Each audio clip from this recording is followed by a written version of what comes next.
పూర్వం సాలంకాయనుడు అనే మహర్షికి శిలాదుడు అనే కొడుకు ఉన్నాడు.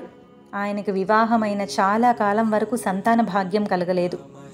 చివరకు హిమాలయాలకు వెళ్ళి ఘోరమైన తపస్సు చేయటం వల్ల పరమశివుడు ప్రత్యక్షమై ఏం వరం కావాలో కోరుకో అని అడగగా శిలాదుడు శంకరునికి నమస్కరించి, నా వంశం నిలబడటానికి అయోనిజుడైన కుమారుణ్ణి ప్రసాదించు స్వామి. అతడు వేదాంగ కోవిదుడు, గొప్ప శివభక్తుడు, గుణ సంపన్నుడు అయి ఉండాలి, ఇంకా దీర్ఘాయుష్మంతుడు అయి ఉండాలి అని అడిగాడు. స్వామి ఇతని ప్రార్థనను మన్నించి, నువ్వు కోరుకున్నట్లుగానే కుమారుడు లభిస్తాడు, కానీ అల్పాయుష్కుడవుతాడు అని అన్నాడు. కొన్నాళ్లకు శిలాదుడికి యాగం చేయాలని సంకల్పించి యజ్ఞగుండాన్ని తవ్వగా అందులో బాలుడు ప్రత్యక్షమయ్యాడు.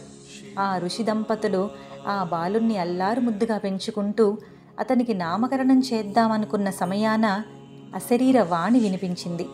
ఓ ఋషివర్య, ఈ బాలుడు మీకే కాదు, ఆది దంపతులైన పార్వతీ పరమేశ్వరులకు కూడా ఆనందాన్ని కలగజేస్తాడు. కాబట్టి ఇతనికి నంది అని నామకరణం చేయండి అని చెప్పింది. వెంటనే వీరు నందుడు అని ఆ బాలుడికి నామకరణం చేసి ఉపనయన సంస్కారాలు పూర్తి చేసి విద్యాభ్యాసానికి పంపారు.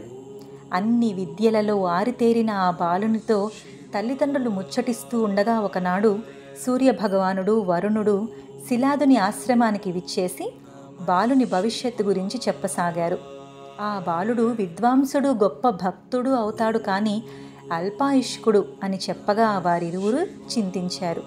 అది విన్న బాలుడు తల్లిదండ్రుల వద్ద ఆశీర్వాదం తీసుకొని కేదారం వెళ్ళి తపస్సు చేయగా ఆ భోళాశంకరుడు ప్రత్యక్షమయ్యి ఏం వరం కావాలో కోరుకో అని అడిగాడు. దానికి నందుడు, ప్రభు, నీ దర్శన భాగ్యం కలిగిన తర్వాత ఇంకా కావాల్సింది ఏముంది?